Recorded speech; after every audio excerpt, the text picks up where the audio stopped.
Hello friends, I have a question for you. Imagine you are making a sculpture of a portrait. What will you make first? You will add facial feature on a circle or oval, or you will make mold or structure of that particular portrait. What will you make? I know you will make the structure or mold of that particular portrait. Then why we start from facial feature when we have to draw some portrait? No, we don't have to start from facial feature. Just we have to imagine that we are making some sculpture on white blank paper. Okay? Hi, hello friends. Welcome back to my YouTube channel. So how are you all? I hope you all are doing good. तो आज जैसा कि मैंने आपको अभी बताया कि हमें क्या करना होता है, हमें इमेजिन करना है कि हम स्कल्पचर को ड्रॉ कर रहे हैं, हम एक स्कल्पचर बना रहे हैं व्हाइट शीट पे, जो भी शीट आप यूज़ कर रहे हैं या कैनवास यूज़ कर रहे हैं, तो हमें इमेजिन करना है कि हम एक स्कल्पचर बना रहे हैं, उसके मोल्ड को पहले प्रिपेयर करना है, फिर उसके बाद हमें उसके फेशियल फीचर्स को, जब हमें लगेगा कि हाँ हमारा स्ट्रक्चर रेडी है, हमारा जो मोल्ड है वो परफेक्ट हो गया है, तो फिर उसके बाद हम उसमें फेशियल फीचर्स ऐड कर सकते हैं। अगर हम ऐसा डायरेक्टली फेशियल फीचर ऐड कर दें डायरेक्टली, तो कितना भी मैच कर ले तो हमें ऐसा लगता है कि हमारे वर्क में कि हाँ फेस तो मिल रहा है, फेस मैच कर रहा है, लेकिन कहीं ना कुछ तो गड़बड़ है, कुछ तो चेंजेस है, इसमें कुछ चेंज हो गया है। मतलब फीचर्स तो मैच कर रहे हैं लेकिन उसका जो आउटर जो स्ट्रक्चर होता है वो ही नहीं मैच कर रहा है। तो इसीलिए हमें अपने स्ट्रक्चर को पहले मैच करना है, हमें जो फेशियल फीचर है उसके अंदर जाकर देखना है कि उसके अंदर क्या स्ट्रक्चर है। ठीक है, तो today I am going to make a portrait with acrylic paint, but I am not going to use too many colors. I am going to make with monochrome. ठीक है, तो मैं यहाँ पे सिर्फ 2 कलर्स यूज करने वाली हूँ, burnt amber and titanium white. ठीक है, क्योंकि कलर को इंट्रोड्यूस करने से पहले उसकी कलर थ्योरी जानना बहुत ज़्यादा इंपॉर्टेंट है, तो इसीलिए कलर्स अभी मैं स्टार्ट नहीं कर रही हूँ, बस मोनोक्रोम में कर रही हूँ ताकि हमारे हैंड की जो प्रैक्टिस है वो ब्रश के ऊपर हमारा हैंड का कंट्रोल हो जाए। तो मेरा ये सजेशन है कि अगर आप पेंटिंग स्टार्ट कर रहे हैं, पेंट करना चाहते हैं, तो पहले अपने ब्रश पे हमारे हैंड का कंट्रोल होना चाहिए, फिर उसके बाद हम कलर इंट्रोड्यूस कर सकते हैं, क्योंकि कलर जो है वो बहुत बाद में आता है। पहले हमारी ड्राइंग, हमारे स्ट्रक्चर, हमारा जो भी हम जो ड्रॉ कर रहे हैं उसके स्ट्रक्चर वो सही करना ज़रूरी है, इंपॉर्टेंट है। तो लेट्स स्टार्ट। तो सबसे पहले मैं यहाँ पे मेरा जो नॉर्मल स्केच बुक है 140 GSM वाले शीट जो है उस पर मैं ये एक्रेलिक पेंट का जो थिन लेयर है उसको मैं पहले अप्लाई कर रही हूँ। वैसे तो एक्रेलिक पेंट कैनवास के ऊपर करते हैं, बट नॉर्मली प्रैक्टिस के लिए मैं यहाँ पे नॉर्मल शीट यूज़ कर रही हूँ, तो इस वजह से मैं यहाँ पे एक लेयर अप्लाई कर रही हूँ एक्रेलिक का, ताकि जो हमारा एक्रेलिक पेंट होता है वो प्लास्टिक पेंट होता है, तो वो ड्राई हो जाने के बाद वाटर जो है हमारा वो शीट अब्जॉर्ब नहीं करता, तो इस वजह से जो शीट है हमारा वो फटता नहीं है। तो इसलिए यहाँ पे 140 GSM के पेपर पे भी हम एक्रेलिक पेंट कर सकते हैं। अब मैं यहाँ पे जो लुमिस हेड जो स्ट्रक्चर मैंने बताया था उसको ध्यान में रखते हुए मैं सारे फीचर्स के जो प्लेसमेंट है उसको बिल्कुल स्ट्रेट लाइन में अभी फीचर्स का प्लेसमेंट कर रही हूँ कि हाँ इस प्लेस पे आईज आएगी, इस प्लेस पे नोज आएगा। इस सारी चीज़ों के एंगल को देखते हुए, मतलब फेस का एंगल क्या है, वो 3/4 में है, साइड में है, टॉप देख रहा है, डाउन देख रहा है, ये सारे स्ट्रक्चर को मैंने पहले एक्सप्लेन किया है। तो उन्हीं सारे जो भी प्लेसमेंट है उन सारे एंगल्स को ध्यान में रखते हुए मैं यहाँ पे सारी चीज़ों को पहले प्लेस कर दिया। मैंने यहाँ पे एंगल एक स्ट्रेट लाइन में प्लेस कर दिया। अब मैंने क्या बोला, आपको क्या करना है, एक इमेजिन करना है कि आप एक स्कल्पचर ड्रॉ कर रहे हैं। इससे क्या होगा, स्कल्पचर जब आप इमेजिन करेंगे कि आप एक स्कल्पचर ड्रॉ कर रहे हैं, तो आपका फोकस जो है वो फीचर्स के ऊपर ना जाके आपके जो मेन स्ट्रक्चर है, कहाँ पे गहरा है, कहाँ पे बाहर निकला हुआ है, फेस का कौन सा पोर्शन गहरा होता है, कहाँ पे शेडो आएगी, कहाँ पे लाइट आएगी, इन सारी चीज़ों पे हमारा फोकस हो जाता है। और दूसरी चीज़ ये कि जब आप किसी भी अपने रेफरेंस को इमेजिन करते हैं कि वो एक स्कल्पचर है, तो आप उस चीज़ को एक 3D इमेजिनेशन के थ्रू आप उसको देख रहे होते हैं, 3D में आप उस चीज़ को इमेजिन कर रहे होते हैं। तो जब आप 3D में इमेजिन करते हैं तो हम उस चीज़ को फील कर पाते हैं कि मतलब वो कैसा होगा, वो 3D मॉडल कैसा होगा, वो उसका क्या फॉर्म होगा, उस चीज़ को इमेजिन करना, उस चीज़ को फील कर पाना इजी हो जाता है। क्यों बोलते हैं कि किसी भी चीज़ को देखकर लाइव बनाओ, लाइव बनाने पे इतना जोर क्यों दिया जाता है, मतलब क्यों बोलते हैं कि जितना ज़्यादा हम लाइव करेंगे, अपनी आंखों से सामने से देख कर बनाएंगे तो हम अपने वर्क को बहुत ज़्यादा इम्प्रूव कर पाएंगे, क्योंकि हम उस चीज़ को डायरेक्टली फील कर पाते हैं कि वो एक सॉलिड ऑब्जेक्ट है, वो एक बस एक 2D चपटा सा कोई ऑब्जेक्ट नहीं है, वो एक सॉलिड है जिसमें वॉल्यूम है, डेंसिटी है, वेट है, विड्थ है, हाइट है, लेंथ है, सब कुछ है। उन सारी चीज़ों को हम फील कर पाते हैं। तो इसीलिए जब आप स्कल्पचर में, जब आप इस चीज़ों को इमेजिन करते हो, तो आप इन सारे उस 3D ऑब्जेक्ट के फील को ले पाते हो, और इस वजह से जब आप फील करते हो तो उस चीज़ को आप प्रॉपर तरीके से कर पाते हो। और स्कल्पचर इमेजिन करने के पीछे मेरा एक और रीज़न है कि थिंक कि अगर हमें स्कल्पचर बनाना है तो क्या हम डायरेक्टली मिट्टी का गोला उठाएंगे और उस पर आईज नोज माउथ ड्रॉ करने लग जाएंगे? नहीं, ऐसा हम नहीं करेंगे। उसको पहले हम एक बहुत ही प्रॉपर तरीके से उसको एक शेप देंगे, उसको एक 3D फॉर्म देंगे। सबसे पहले तो हम उसको एक बहुत ही अच्छे से प्रॉपर स्फीयर बनाएंगे, या फिर उसको एक ओवल में बनाएंगे, ओवल शेप का बनाएंगे उस स्फीयर को।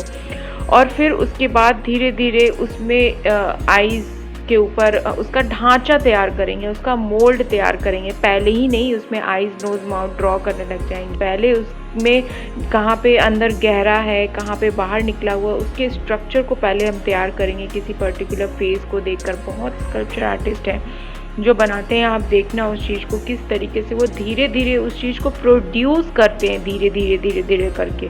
डायरेक्टली हम आईज नो जो हमें दिख रहा है, बाहर से जो चीज़ें दिख रही है, हम डायरेक्टली उस चीज़ को नहीं बनाने लग जाते हैं। हम अंदर से बाहर की तरफ जाते हैं, ना कि बाहर वाला ही चीज़ बस डायरेक्टली देखे और उठा के बना दिए, ऐसा नहीं करते।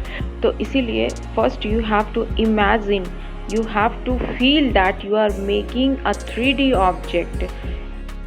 अब बात आती है कि हम अपने फीचर्स को, अपने रेफरेंस में जो फीचर्स दिख रहे हैं, क्योंकि हमारी आइज़ जो है वो तो अल्टीमेटली फीचर्स के ऊपर ही फोकस कर जाती है। जो हाइलाइट्स होती है उनके ऊपर ही हमारा जो है वो आइज़ का फोकस चला जाता है। तो इस चीज़ को किस तरीके से इग्नोर करें? या तो आप अपनी आइज़ को स्क्विंट करके, आप अपनी आइज़ को थोड़ा सा ब्लर करके ऑब्जेक्ट को देख सकते हो, लेकिन लॉन्ग टाइम के लिए ये करना थोड़ा मुश्किल हो जाता है। तो मैंने क्या किया है, यहाँ पे अपनी इमेज को, अपने रेफरेंस को ब्लर कर दिया है, जिससे मुझे क्या है कि वो फीचर्स दिख ही नहीं रहे हैं प्रॉपर। बस वहाँ पे हमें एक डार्क टोन दिख रहा है और एक लाइट टोन दिख रहा है, ठीक है। तो इस तरीके से जब हम करते हैं तो हमारा फोकस जो होता है वो डार्क और लाइट के ऊपर होता है। मतलब जो पोर्शन हमारा डार्क है वो ऑब्वियसली अंदर की तरफ है, वहाँ पे लाइट नहीं जा रही है, और जो पोर्शन हमारा लाइट है वो बाहर की तरफ निकला हुआ है, इस वजह से वहाँ पे लाइट आ रही है। तो इस तरीके से हमें इमेजिन करना इजी हो जाता है। हमें चीज़ों को, जो शेड्स हैं उनको बिग शेप्स में इमेजिन करना, तो विजुअलाइज करना इजी हो जाता है। तो इसलिए मैंने यहाँ पे अपने रेफरेंस को ब्लर किया है, ठीक है, और ब्लर करके बिल्कुल मैच करने की कोशिश कर रही हूँ उसके स्ट्रक्चर को, उसके जो पूरा उसका जो फॉर्म है उसको कैप्चर करने की कोशिश कर रही हूँ, ठीक है।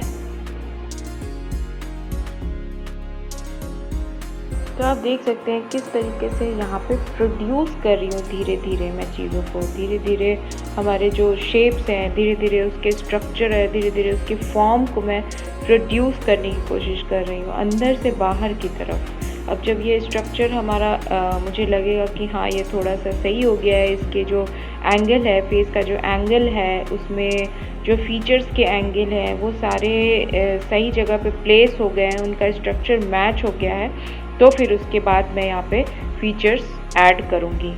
तो यहाँ पे मैं मोनोक्रोम में कर रही हूँ, मतलब मैंने यहाँ पे बर्न्ट अंबर और टाइटेनियम वाइट, बस 2 कलर मैंने यहाँ पे लिया है। आप देख सकते हैं जहाँ पे लाइट है, जहाँ पे डार्क शेड है, वहाँ पे डायरेक्टली बर्न्ट अंबर किया मैंने, और उसके बाद धीरे धीरे उसमें वाइट ऐड करते करते लाइटर टोन यहाँ पे मैं ऐड कर रही हूँ। तो इस तरीके से जब हम 2 कलर्स के साथ करते हैं तो यहाँ पे पहला तो पेंट के साथ हमारे हैंड जो रहते हैं वो फेमिलियर हो जाते हैं, ब्रश के साथ फेमिलियर हो जाते हैं, और हम इजीली वैल्यू स्टडी कर पाते हैं। आप देख सकते हैं यहाँ पे बस मैं यहाँ डार्क और लाइट में काम कर रही हूँ, कलर का तो कोई ये बात ही नहीं है यहाँ पे, बस वैल्यू स्टडी इसको बोल सकते हैं आप। वैल्यू स्टडी कर रही हूँ मैं यहाँ पे, स्ट्रक्चर पे फोकस कर रही हूँ, फॉर्म को करने की कोशिश कर रही हूँ।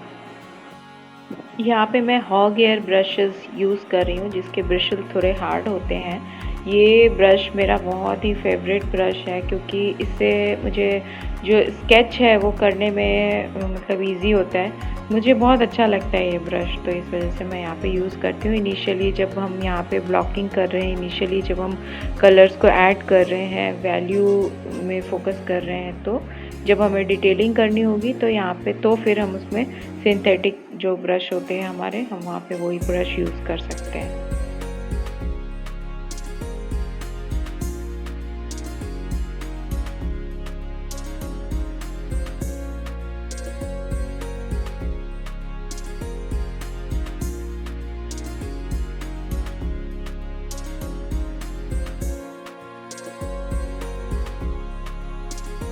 तो फ्रेंड्स, यहाँ पे मेरा मेजर फोकस था कि मैं इस एक जो मेरा रेफरेंस है उसको मैं एक स्कल्पचर की तरह इमेजिन करके उसके स्ट्रक्चर को पहले मैं ड्रॉ करूँ। तो यहाँ पे मैं मेजर जो ये पोर्शन है यहाँ पे मैं यहीं पे इस चीज़ को ख़त्म कर रही हूँ। तो इसी तरीके से आप भी इस तरीके से आप प्रैक्टिस कर सकते हैं, या तो आप कलर के साथ करें, या फिर अगर आप सिंपल पेंसिल से अगर कर रहे हैं या फिर चाकू से कर रहे हैं तो उससे भी आप इजीली कर सकते हैं। बस हमारा मेजर जो है वो मेजर फोकस है कि हमें अपनी इमेज को ब्लर कर देना है। उसको या तो आप ब्लर कर सकते हैं या आइज़ को स्क्विंट करके देख सकते हैं, और उसको ब्लर करके हमें इमेजिन करना है कि हम एक स्कल्पचर बना रहे हैं, और उसके स्ट्रक्चर पे फोकस करते हुए हमें चीज़ों को ड्रॉ करना है। और इस तरीके से आप प्रैक्टिस कर सकते हैं। ये वर्क करने में मुझे 1.5 आवर लगा है। तो इस तरीके से आप डेली बेसिस पे प्रैक्टिस कर सकते हैं। जब आपका लगे कि हाँ आपका स्ट्रक्चर सही हो गया है तो आप नेक्स्ट वर्क को कंटिन्यू कर सकते हैं। कैसे बहुत ज़्यादा मतलब रिपीटेडली आप चीज़ों को करेंगे तो बहुत ही जल्दी हमारे वर्क में इम्प्रूवमेंट होता है। And guys, I'm so sorry for this video quality. I know it's not good. Next time I will make it better. I'm so sorry. तो इस स्ट्रक्चर वर्क को मैं यहीं पे कंप्लीट कर रही हूँ। नेक्स्ट वीडियो में मैं इसके पूरे फेस को पूरी डिटेलिंग के साथ इसको मैं अपलोड करूँगी नेक्स्ट वीडियो में। तो guys please stay tuned, and अगर आपको मेरा ये वीडियो अच्छा लगा हो तो प्लीज़ मेरे इस वीडियो को लाइक कर देना, और please subscribe my channel and stay tuned, क्योंकि मैं इस वर्क को नेक्स्ट वीडियो में कंप्लीट करने वाली हूँ पार्ट 2 में।